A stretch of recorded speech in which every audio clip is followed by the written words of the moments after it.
Faith, the final frontier. These are the voyages of the faith community journey. Its continuing mission to explore sacred faith traditions, to seek out new life in the holy, to boldly love all people the way no one has loved them before.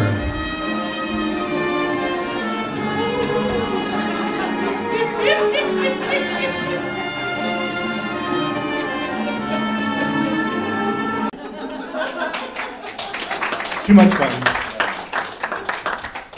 I'm a Trekkie, a Star Trek fan.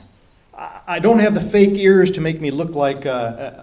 Spock, but although at times I feel like I'm part of the Vulcan High Council on those rare occasions when I wear a robe and a stole.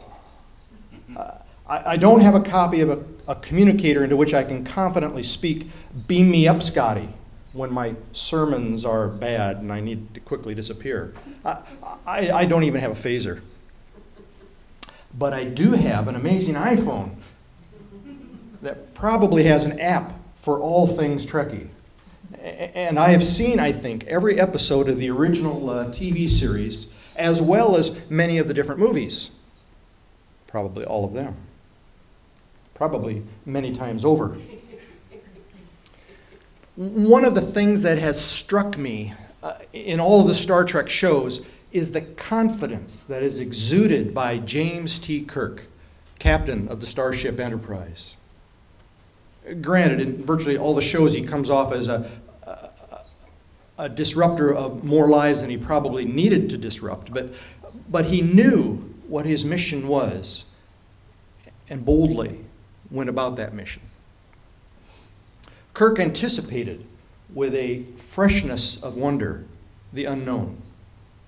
Whether during totally silly moments like being inundated with too many tribbles, or in episodes that were particularly harrowing, such as Kirk being held as a prisoner waiting to be executed.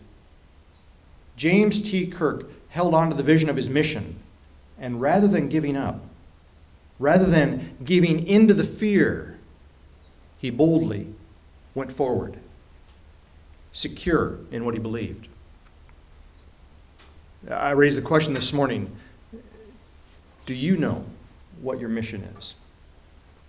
And are you willing to boldly carry it out? The scripture reading this morning is a part of a letter that the Apostle Paul wrote to Timothy, a colleague that Paul was mentoring. Paul writes from his jail cell somewhere in Rome to remind Timothy what his mission is and how he has every right to approach that mission boldly. The image that comes to me is that of a young man, Timothy, who's a lot like most of us, overwhelmed at times with the responsibilities of life, beleaguered by the demands of those around him, sometimes even feeling persecuted because there are many who don't agree with him, on the verge of giving up hope that his faith is real, that his faith is valid. I even imagine that Timothy at times felt rather insecure about his understanding of and his relationship with the one he and Paul were supposed to be following. You probably know the refrain.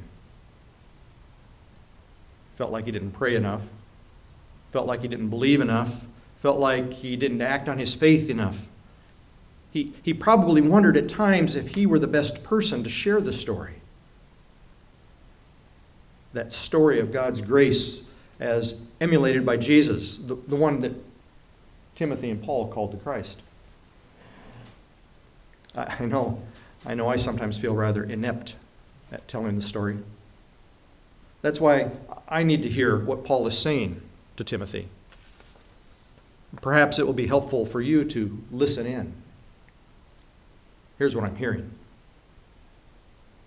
Do not be ashamed to testify about your relationship with the Lord who has saved us and called us to a holy life, not because of anything we've done, but because of his own purpose and grace.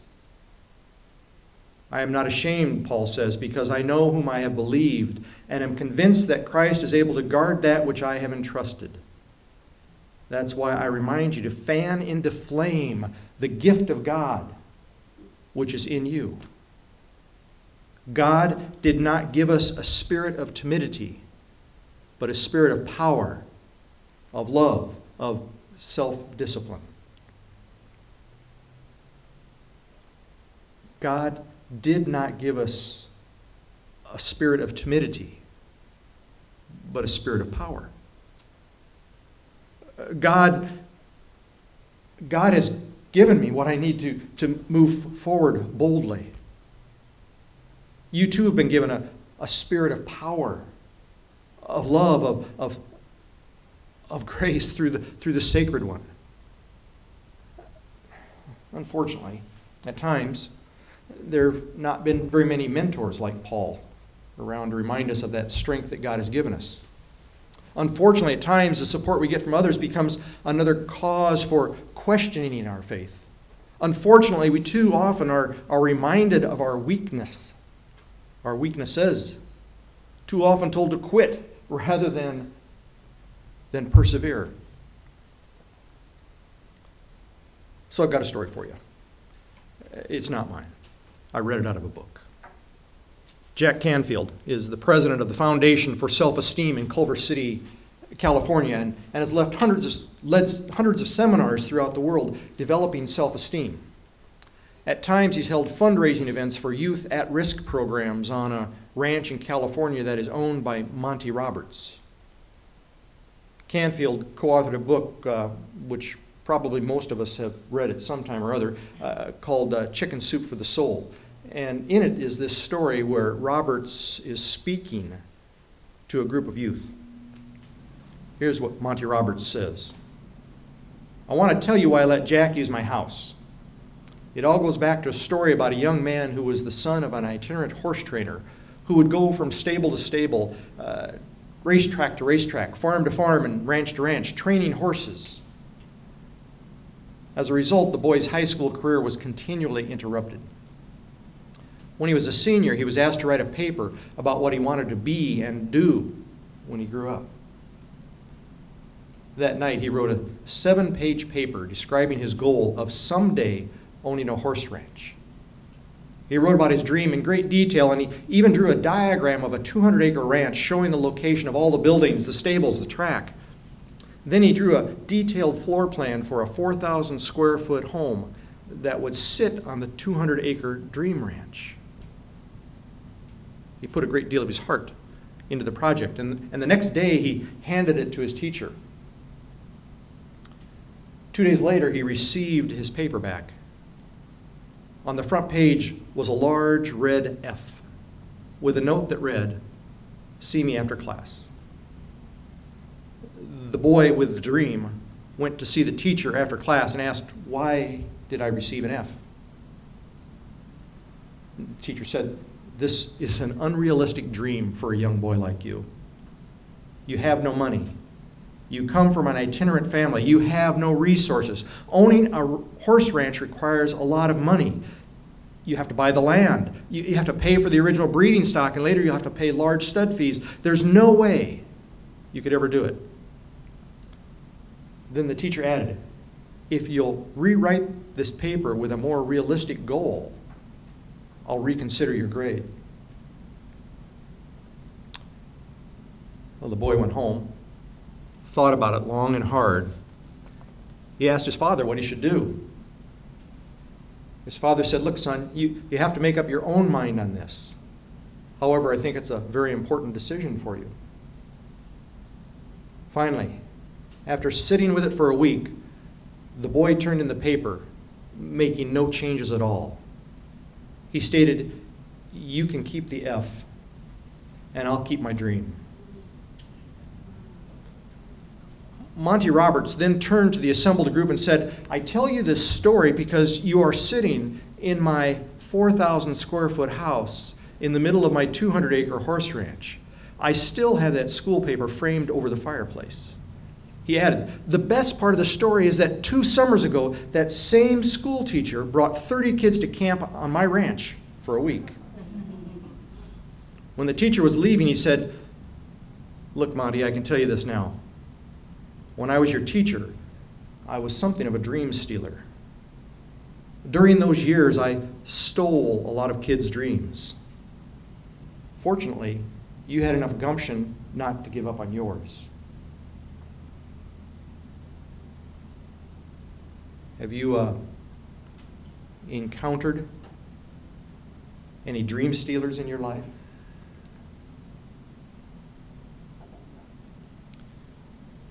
Any dream stealers that have caused you to be hesitant about how you could go forward in life? Allow me to suggest that the letter that we find in the Bible, written by an old man dying in a soul-sapping, dream-stealing jail cell, the letter written to a young man overwhelmed by the pressures of life, struggling with questions of faith and the insecurities of self-doubt. Allow me to suggest that the words of this very letter, preserved in the pages of the Bible, can be the transforming word that is needed for you individually and that's needed for us collectively as the church.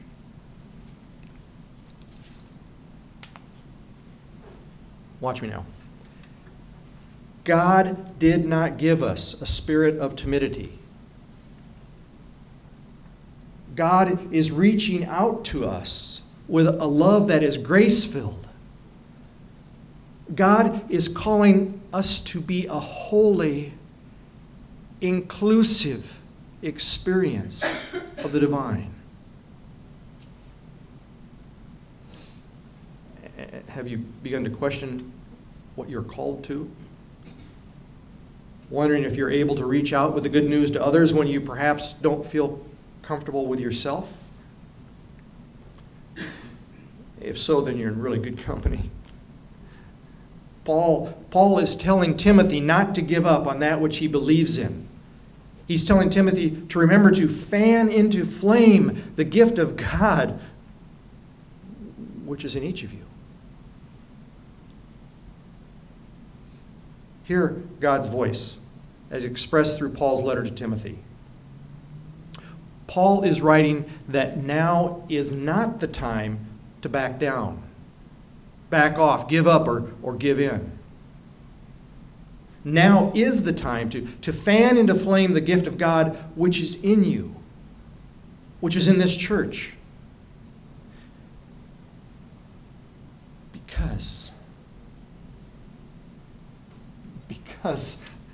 Because God did not give us a spirit of timidity, but a spirit of power, of love, of self-discipline.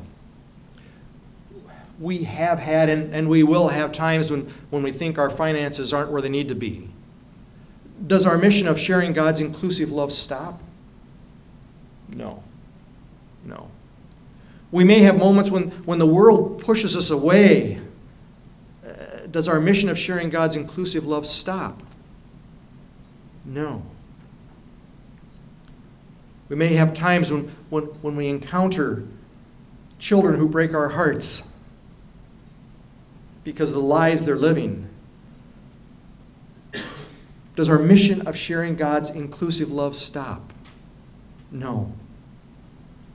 We may have moments when we bash our heads up against the ways of the world and what seem like impossible circumstances of how to house people, how to love people, how to be a part of people. Do we give up? Does our mission of sharing God's inclusive love stop? No. We may be on our deathbed, see no way out, be the only voice of good news. But does our mission of sharing God's inclusive love stop? No. Because God did not give us a spirit of timidity, but a spirit of power and of love. I need to hear that. I need to hear that. I need at times to be reminded to go boldly. I need to be reminded where the strength comes from. Perhaps you do too. So hear me now. It is God who created you, and God who created this community of faith. It is God who has given you the ability to dream and to live out those dreams. And God who's filled this community of faith with gifted dream casters and dream chasers. It's God who is with you and with me as we share with others the grace that has touched our lives. It is God who is with us as we go about our holy calling. So, go boldly. Just a thought.